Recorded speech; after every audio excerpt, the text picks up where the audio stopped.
Let's check this out. How does this? I think this looks more like it. I think this looks better. So hi guys, how you all doing today? I've been thinking that, oh no, not like I've been thinking, I've actually been doing. I'm thinking of having my posts come up once in a week, like maybe Mondays or Thursdays. I don't really know. I've been doing Mondays for like 2 weeks now. I don't know if you guys have noticed. I'm looking at having like a structured content. Like I don't just want to be posting every other day. I want to have a specific date that you guys can, look forward to, and you know that, oh, on this so day, Global Chemi is going to post a video on our channel. So I chose Monday, but I want to really know if that works for you, because I realized that the views have actually not been up to it since I started. So I just want you guys to like let me know what you think. Should I do Mondays, like pick a day of the week and time? Let me know if probably that is what I should like consider working with. I would really appreciate your comments. Please drop it. So today I want us to talk about um I'm not wearing my ring. But you all know I'm married, so I don't have to wear it every day. I remember when I just got married, I was always wearing my ring. I was always wearing my ring, but look at it now. I didn't even remember my husband. Sorry, it's not like I don't care, but I just didn't remember. Who is like me now? Almost 2 years of wearing ring, and I can't even remember to wear it. Yes, so I want us to talk about people living in with you after marriage in today's video. And I'm just going to share my perspective. Please feel free to put your own perspective in the comment. Let's all learn together. So for somebody like me, I grew up living with people. Yes, I grew up living with people. At first, I lived with my grandmother, and then I lived with my mom's elder sister, who happens to be my big mommy. And later on, I lived with my mentor, my pastor, and his family. And then, like, so I've been privileged to live with people for the different phases of my life. So when it comes to conversation around having families around, I was kind of open and not open. Yes. I was kind of open and not open when myself and my husband were having the conversation before we got married. Like these were one of the things that we spoke about before we got married. And I will also advise you to, it is part of the important things to talk about before marriage. You want to be sure that, okay, is my partner somebody that is willing to, like, you're bringing the whole of your family to the house, or we're bringing our friends to the house, or it's just going to be us. So for somebody like me, I love my space so much. I love my space so much. But the fact that I've lived with people, I I see it as an opportunity to also pay it forward. So I'm not so big on, oh, my family and I. I am so open to the conversation of having somebody come live with you. The bone of contention is who is coming. That is where the conversation is. So for somebody like me, my husband is very open to having people around. Like my husband loves it because he also grew up in a home that had a lot of people living with them. So because of that, he loves the idea, the fact that you have people around, there is always somebody at home, the house is not boring and all of that. So he loved the idea. And coming from my own upbringing as well, the fact that I've lived with different people growing up in my life, I also embrace the idea of having people live with you. Where we drew the line is who and who is coming. Who can come and live with us, and how long are they living with us for? That was the conversation when we were talking about this before we got married. Because I know a lot of people have had to like have conversations around, oh, who is coming, this person did not tell me they were coming before, they just came, oh, or they said they were going to use 2 weeks. Now they are using 2 years. I've actually had people talk about this, and I saw it online recently, and I was like, I have to come and talk about this. So, number one, it is important that you discuss this with your partner before wedding.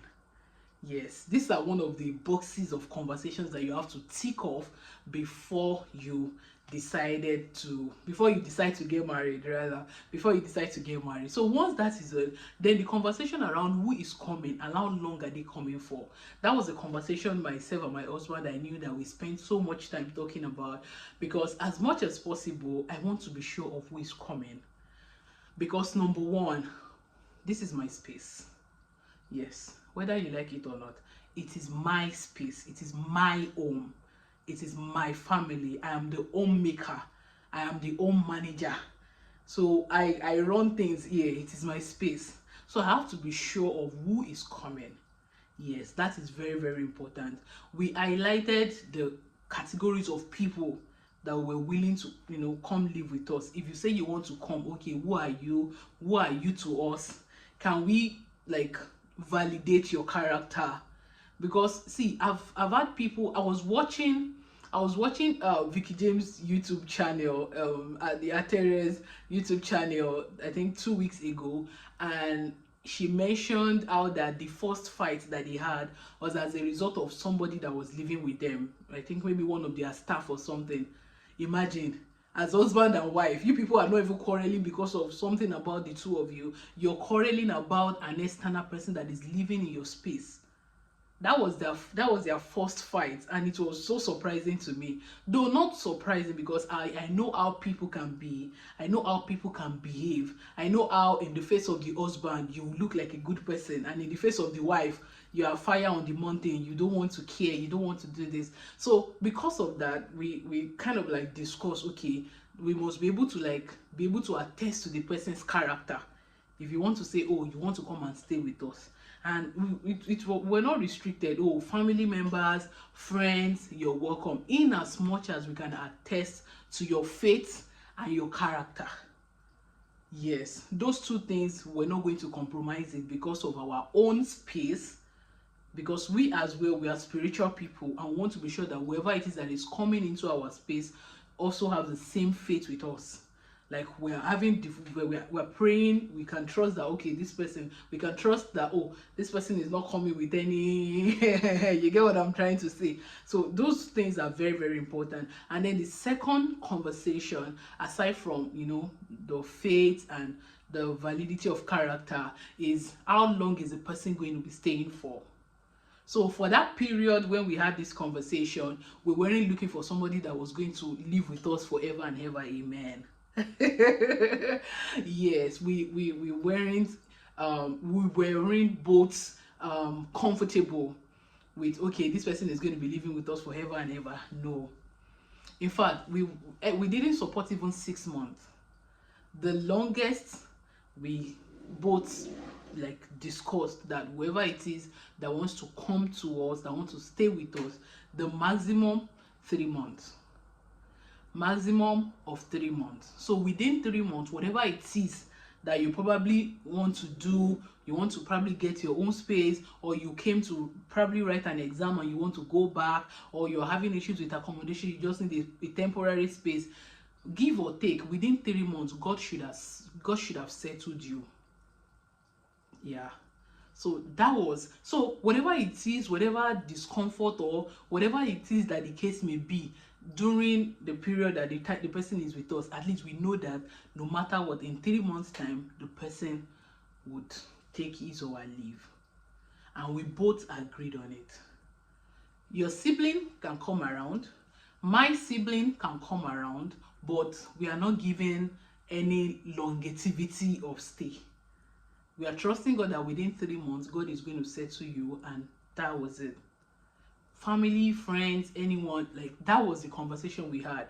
And I just want to put a disclaimer here that we had this conversation and we concluded on all of this does not mean that is the way it is going to be forever and ever. There is a very high probability that something changes, because obviously nobody knows what can happen in the next couple of days or the next couple of months or in the next couple of years. And that was actually one of the reasons why, even up to the point of having a living nanny or living house help, we didn't subscribe to it.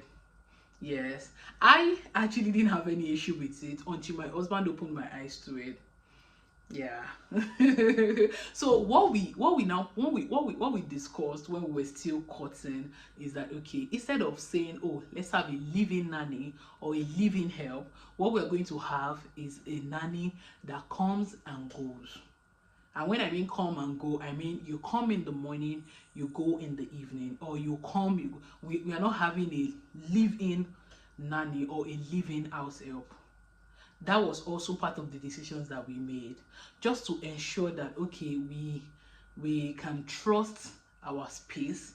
And because, see, whatever it is, no matter what, the house cannot be like the house when you have an external around, no matter who the person is. No matter who the person is. No matter who the person is. And if there is anything, that space, like myself and my husband, we can be anywhere at any time in our own space, in as much as it is our own space. But the moment you have an external person around, then it becomes a thing of, oh, I will say this later. I will say this later, because you cannot say it because the person is around. And by the time you say, oh, maybe when we get to the room, we'll talk about it, you probably have forgotten.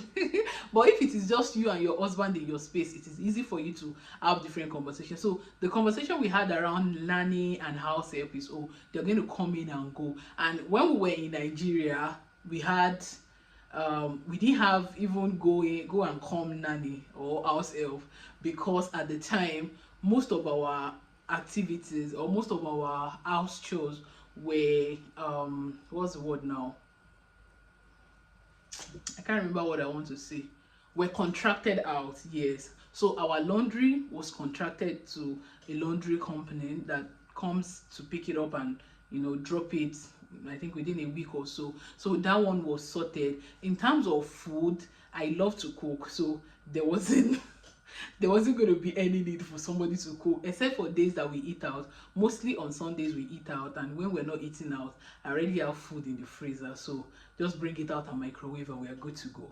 So they were so for things like that, we didn't really need any help, so it was not. So the only time that could have even that I would have subscribed to having somebody come and go is going to be a nanny after having my baby. But because we were traveling, we were moving to the UK, I didn't even get to do that at all. And even here in the UK, if we are going to be having a nanny, it's definitely going to be come and go, and then that's it. Just to, like, that is my preference and my husband's preference as well, and I'm good with it. So the most important, the bottom line of all this conversation is that you and your partner have the conversation. That is it. Like, know what you want, and don't think, oh, it cannot happen. Talk about it. At least, even if it's not going to happen, have the perspective of your husband in your head. Because before we got married, I was open to having somebody at home. I mean, I'll say up at home.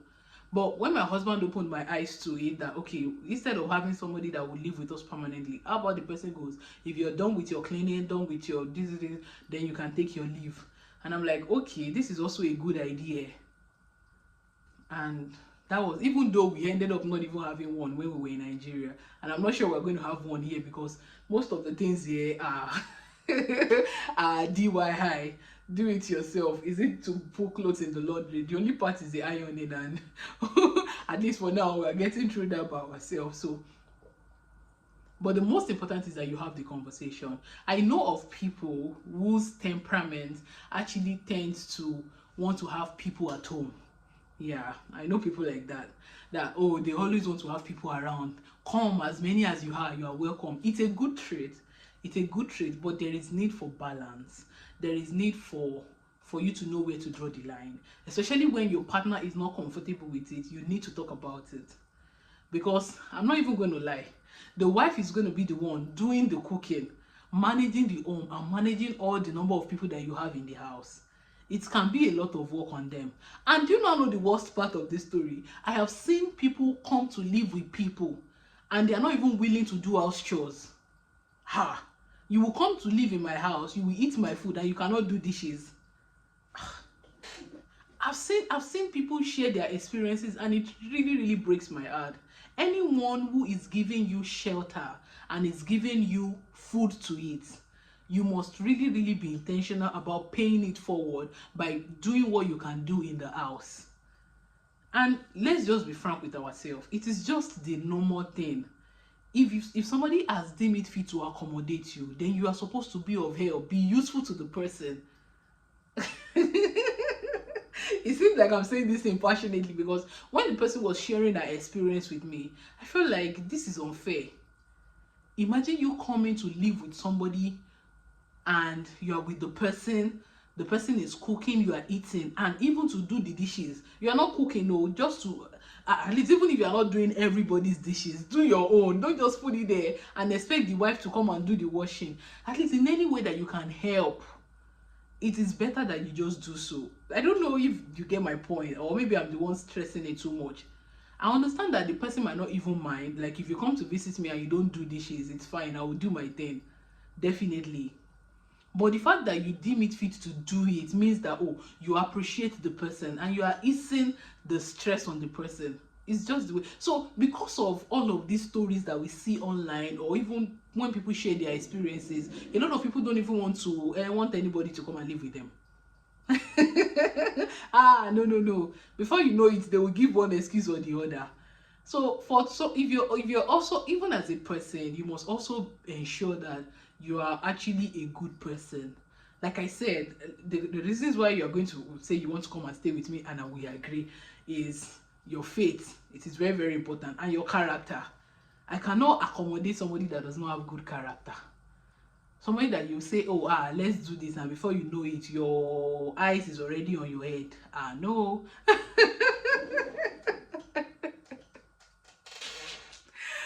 Oh my goodness, I think I'm already taking this conversation personal. It has not happened to me. I'm just saying, based on what I read from people's experiences, and I've had people share with me, and I know how it can be. And even I myself, I know of people who had come to live with us at a point in our life too. And I saw how some of their characters can really, really be questionable. So if you're looking for somebody to accommodate you, you yourself be accommodatable. Have good character. Be helpful. There's no way you will be around and you'll be helpful and the person will even want you to leave. It's just the truth. And also, most importantly, have this conversation with your spouse. Have this conversation with your spouse. So know your spouse stand, your partner stand. Have this conversation. Don't wait until married. I know of husbands that will say, oh, I know of men that will say, oh, I want my siblings to come and live with me because I'm the firstborn. All your siblings come and live with you as per you're the firstborn. Of course, it is not a bad thing if as a wife you're okay with it.